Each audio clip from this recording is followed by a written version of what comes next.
अकोला में कांग्रेस और राष्ट्रवादी कांग्रेस पार्टी शरद पवार के गठबंधन के तहत आगामी महानगर पालिका चुनाव लड़ा जाएगा। इस बीच कांग्रेस ने अपनी 49 उम्मीदवारों की सूची जारी की है, जिसमें वार्ड क्रमांक 12 ब से नैना सुरेश लोनारे को उम्मीदवार बनाया गया है। उनकी उम्मीदवारी के साथ ही इलाके में नए ऊर्जा का संचार हुआ है और नागरिकों में सकारात्मक प्रतिक्रिया देखने को मिल रही है। रस्ते, नाल्या, पाणीपुरवठा, वीज तसंच शिक्षणाशी संबंधित समस्या सोडवण्यासाठी उच्च शिक्षित उमेदवार म्हणून नयना लोणारे यांच्याकडे नागरिकांचा कल वाढत आहे। प्रभागातील विविध समस्या मार्गी लावण्यासाठी मला संधी द्यावी असं आवाहन त्यांनी नागरिकांना केलं आहे।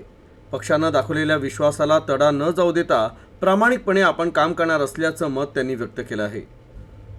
प्रभाग क्रमांक 12 मधून दीपक गवई, ब मधून नयना लोणारे, क मधून सरोज चौहान तर ड मधून विजय परमार यांना उमेदवारी मिळाली आहे। मी माझ्या प्रभाग क्रमांक 12 ब मधनं नैना सुरेश लोनारे मला काँग्रेस पक्षातर्फे उमेदवारी मिळालेली आहे। तर मला माझ्या प्रभागाबद्दल खूप काही करायचं आहे। तर त्यासाठी मला तुम्ही सर्वांनी काँग्रेस पक्षातर्फे निवडून देण्यास प्रयत्न करावा आणि खूप खूप प्रयत्न करून मला निवडून येण्यासाठी खूप मदत करावी